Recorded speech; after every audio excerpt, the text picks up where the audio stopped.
भगवान शंकर है, उनके बाद जो शास्त्रों की विधि के अनुसार जो आचार्य माने गए हैं वो होते हैं जगत गुरु शंकराचार्य। आदि गुरु शंकराचार्य ने यहाँ पर जन्म लिया था।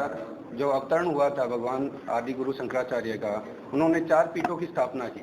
पूर्व में जगन्नाथपुरी, पश्चिम में शारदा पीठ, और उत्तर में ये ज्योतिर्मठ, और दक्षिण में जो हमारा श्रृंगी मठ।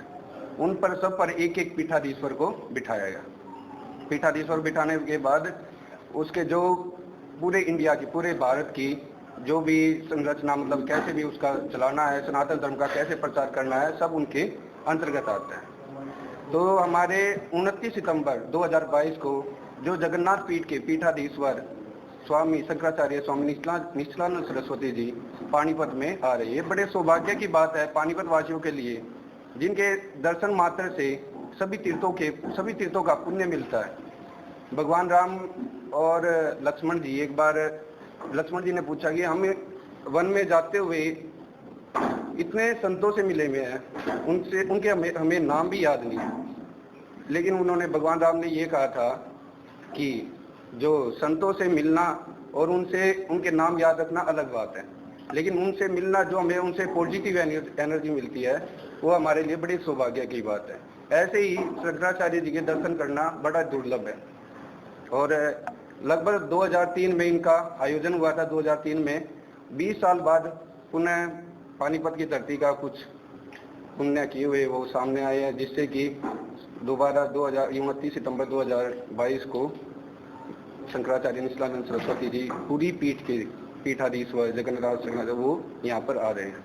और उन्होंने एक और प्रण ले रखा है कि जब तक इंडिया में, मतलब भारत में गौ हत्या बंद नहीं होगी, तब तक वो अपने सर पर छत्र नहीं रखेंगे और ना ही किसी राज सिंहासन पर बैठेंगे, और ना ही वो हवाई यात्रा करेंगे और ट्रेन से सफर करेंगे। ट्रेन में भी फर्स्ट एसी से सफर नहीं करेंगे। उनका ये प्रण है। जब तक हमारे भारत में गौ हत्या बंद नहीं होगी, तब तक उन्होंने ये प्रण लिया हुआ है कि वो ना तो हवाई यात्रा करेंगे, ना ही अपना ये सिंहासन पर बैठेंगे, और ना ही वो छत्र, क्योंकि शंकराचार्य के साथ एक छत्र चलता है, लेकिन ये अपने साथ छत्र लेके नहीं चलते। ऐसे ही है, इनको मारने के लिए कहीं वो भी किया गया। इनको 5 बार कांच पिलाया गया है, 3 बार इनको विष पिलाया गया है, नहीं 5 बार इसको सांप से डसवाया गया है कि इनकी हत्या की जाए, और इनको 3 बार इनको कांच पिलाया गया है, 2 बार इनको विष दिया गया है। लेकिन इन्होंने अपने तपोबल, अपने तेज से उसको भी शरीर से निष्कासित कर दिया। अंदर से शरीर जर्जर हुआ पड़ा है, चलने में भी दिक्कत आती है, लेकिन फिर भी ये 365 दिन में से 260 दिन यात्रा पर रहते हैं।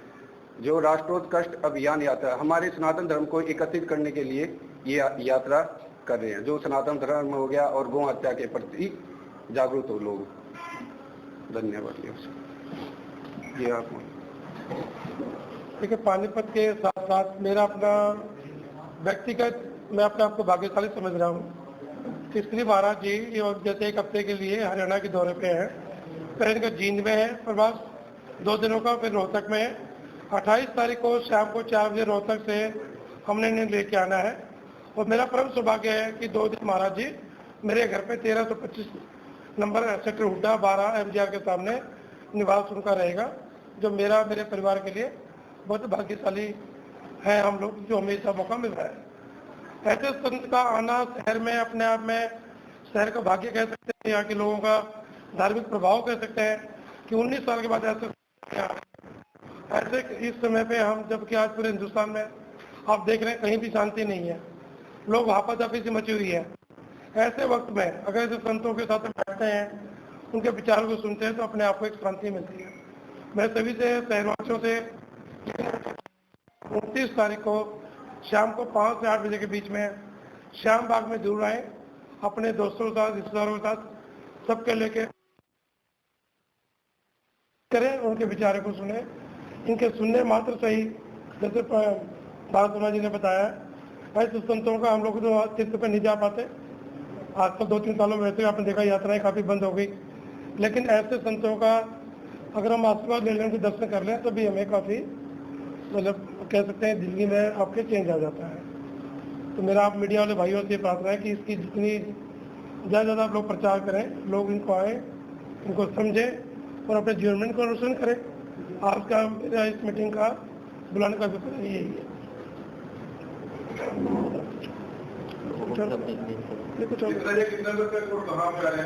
देखिए 28 तारीख को शाम को घर पहुंच जाएंगे, उस दिन तो इनका कुछ कार्यक्रम नहीं है। 29 तारीख को मॉर्निंग में एक क्वेश्चन एक्शन सेशन होगा 11 से 1 बजे तक, वो अपने घर पे है। मैं दोबारा बताना चाह रहा हूँ 1325 सेक्टर 12 MGR स्कूल के सामने। शाम को 5 से 8 बजे तक फिर दोबारा यहाँ पे श्याम बाग में सम्मेलन धर्म सभा है, जिसमें हजारों की संख्या में लोग आएंगे। और जो लोग दीक्षा लेना चाहते हैं वो 30 तारीख को प्रातः फिर 11 बजे आ सकते हैं घर पे। और क्योंकि दोपहर के बाद जो शाम को ट्रेन जाती है वृंदावन महाराज जी, उसमें 30 तारीख को शाम को यहाँ से प्रस्थान कर जाएंगे। जगन्नाथपुरी, गोवर्धन मठ। पूरे देश का भ्रमण किया था और हमारे देश में जब हिंदू धर्म को जोड़ने की आवश्यकता थी तब शंकराचार्य, जो आदि शंकराचार्य जी हुए, उन्होंने एक महत्वपूर्ण भूमिका निभाई और अपने देश में 4 दिशाओं में 4 मठ स्थापित हुए। मठ कह लीजिए या धाम कह लीजिए, जो आज एक हिंदू अपना बेसिक समझता है, इन 4 धामों की यात्रा करना, जिसमें बद्रीनाथ जी उत्तर दिशा में, साउथ के अंदर रामेश्वरम, नॉर्थ में बीच में गुजरात में द्वारकाधीश और इधर जगन्नाथपुरी, ये 4 है। तो उसी से अपनी ये परंपरा पड़ी कि 4 धामों में 4 शंकराचार्य भी हमारे वहां पे विराजमान है। एक हिंदू के लिए बड़ा आवश्यक है कि ये सारा हो, एक बात। दूसरा, जो वर्ल्ड वाइड आप देखें कि पॉप जॉन पॉल जो है वो ईसाइयों के सर्वश्रेष्ठ गुरु हैं, ऐसे ही हिंदुओं में जो है ये जो हमारे 4 शंकराचार्य हैं ये हमारे सर्वश्रेष्ठ हैं, ये सबको पता है। तो ये बात है, ऐसा है ललित जी। ये जो विषय है भगवान और धर्म गुरु का, एक शंकराचार्य पद्धति है जो पुरातन पद्धति है। हम तो बहुत अदने से कार्यक्रम आयोजित कर रहे हैं, इस विषय में हमारा कुछ भी बोलना निरर्थक है। कहीं किसी गिनती में नहीं है हम लोग कि उस विषय पे बोले, हम किसी गिनती में नहीं है उसमें, उस विषय पे हम बोले हैं, हम कहीं कुछ नहीं है। एक आपने कहा हिंदू धर्म, सनातन धर्म की बात करते हैं कि हिंदू धर्म, ये अखंड हिंदू धर्म की बात है, अखंड धर्म हिंदू धर्म की बात है। और उसी प्रक्रिया को आगे बढ़ा के अभी फिलहाल में आप देखें कि जब भारत देश में बहुत बड़े बड़े घटनाक्रम होते हैं तब एक शंकराचार्य जी का एक विशेष महत्व रहता है किसी भी बात पे। आज ईसाई धर्म के ऊपर कोई बात है तो जब पॉप जॉन पॉल कोई बात कहेंगे तो उसका मतलब है, आपने अभी देखा ही है, कुछ पिक्चर्स आपको भी शेयर कर देंगे।